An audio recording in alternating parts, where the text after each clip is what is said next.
the lady. Back when we lived in St. Paul, Minnesota, my friend Jim and I used to go late-night fishing for catfish along the Mississippi River, or at least we did until we met the lady. I don't remember the year anymore, but it was before they bulldozed the woods along Concord Street in South St. Paul, where the dog park is now, just west of Pig's Eye Lake. We didn't leave for the river until after 9 p.m. because we always figured night fishing was best, and on this particular occasion my little brother Randy decided to join us. Before the dog park, the woods along the river were thick, and to get to the shore you had to leave the paved trail and hike a ways through the brush. We'd been fishing for a good hour or so when we decided to build ourselves a little fire, and then got back to it. Around 11 p.m., a Hispanic woman, who appeared to be in her late 20s or early 30s, walked out of the woods and asked us if we had seen a little child wandering in the forest. Jim told her we hadn't seen anyone, and she didn't speak again, just walked right back out the way she'd come. Thinking nothing of it, we went back to the river's edge to do our thing. A little later, Jim was facing the woods and hooking up a nightcrawler when suddenly he jumped back so far and fast he plowed right into me. If I hadn't been solidly fixed where I was, we both would have tumbled ass over tea kettle right into the Mississippi.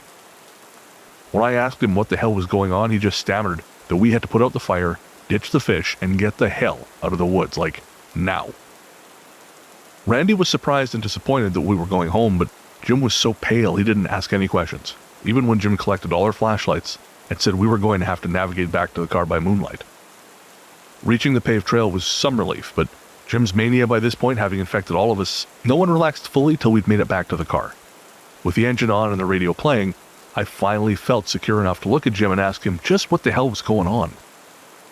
Turns out what spooked him while he was hooking that nightcrawler was a tall, white, humanoid figure leaping out of the woods at him. It disappeared almost immediately, but it was enough. In the same moment, he said, it occurred to him how little sense it made that some lady would be wandering the woods at night looking for her kid, let alone one as calm as she was. That was when Randy piped up, asking what lady we were talking about, because he'd been with us the entire time and never heard anyone. The Black Room. When I was very young, my grandmother told me a story from when she was a girl. She said she'd played with a Ouija board, and strange things began to happen to her. Sometimes I wonder if that somehow set me up for my own lifetime of unusual encounters, the first of which happened when I was 11. We were living in a trailer park in Osceola, Missouri. It was my mother who kept the house, me, and my father, who was a truck driver. Most of my days were spent with my grandmother, who was 62 at the time and not exactly a favorite in the family. She had a way of acting odd and doing things that didn't quite make sense. I got used to it though, kids are good at that, and most of her behavior barely registered until one particular day. I was coming home from school and kept feeling a strange sensation, like an electrical buzzing, all around my body.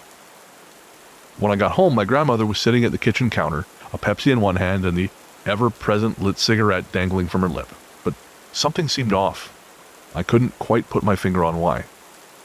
Nevertheless, I set my backpack down and started to watch television. As I recall, I Love Lucy reruns were on, and they were a favorite in our house. As I was watching, I noticed a black smear in the corner of my eye nearest the kitchen, which drew my attention back to my grandmother, who was still sitting there smoking, and I didn't think anything of it. When I got up to get a drink, things took a turn. Out of nowhere, my grandmother got angry, and it put a look on her face I'd never seen before. She told me I was in trouble for something I didn't do, that I hadn't even had time to do since coming home, and told me to go to my room. It was so out of the blue that at first I thought she was fooling around, but then when I realized she was serious, I tried to protest my innocence, and she wasn't having it. Into my room I went. I sat in my cold room for about an hour, watching the sun slowly set outside. Being a kid, I was afraid to leave my room for fear of getting into further trouble, so to stave off boredom, I decided to just take a nap to pass the time. That's when things got worse. The electrical buzzing sensation I'd felt on the walk home returned, so strong it woke me up. It was pitch dark when I opened my eyes, so I assumed it was nighttime. I got up to open the shades of my windows, but they weren't there. It felt like I was blind and in some strange place, and I tried to run around my bedroom only to stumble over a strange block that shouldn't have been there. I started to yell for help, hoping my mother would have come home or my grandmother would have come around, but no one responded. Like any kid, I jumped back into my bed and covered my head with the sheets. That's when I felt a long, cold breath behind me. I turned and saw a shadow, somehow darker than the room itself, making a light, whispery hiss noise, like air rushing through a small crack. I screamed my throat sore and again tried running around the pitch-dark room trying to find a way out. And that's when the thing said my name, in a kind of throttled, gargled voice beneath the air itself. Shortly after that, I tripped over the strange block, and when I opened my eyes again on the ground, everything was normal, like nothing had happened. I stormed out of my room screaming and crying and ran straight to my parents. Of course, they didn't believe me, and my grandmother swore she'd never pushed me into my bedroom or blamed me for anything. My father looked at me strangely. It was almost like he was angry. I have no answers. The Screaming Trees. On May 8, 1541, Spanish conquistador Hernando de Soto became one of the first European explorers to ever make it as far as what is now the Mississippi River. De Soto and his contingent of 400 men crossed the river under the cover of night in hastily built flatboats to avoid the armed patrols of Native Americans in war canoes. From there, the conquistadors headed off in the direction of Arkansas looking for gold and silver. I know this not because I'm particularly great with history, but because my family's land is near to where De Soto and his men are believed to have crossed. Since those days, it's been a plantation, a dairy farm, and then a homestead, which is the time when I lived there. Before I say anything else, know that I have no mental illness, a great memory, and did very well in school. Just about the only major thing wrong with me is that I'm a middle child, but even that can be useful when you want to fly under the radar. I say all this so you understand I'm not the kind of person to make things up, and if De Soto had heard what I did, he'd have gone right back where he'd come from.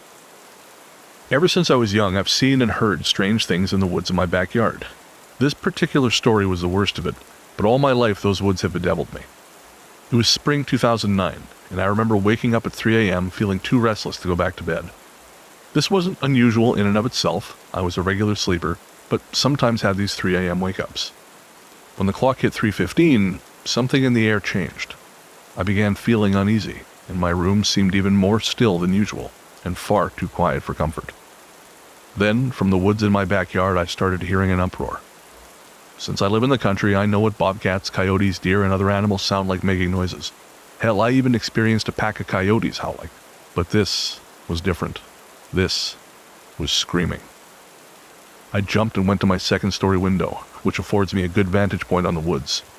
The screaming was definitely coming from the trees, and from one area in particular. They became louder and louder. It sounded like a horrible choir, 1,000 people screaming in torment. I lifted my window up in my room and it became even louder.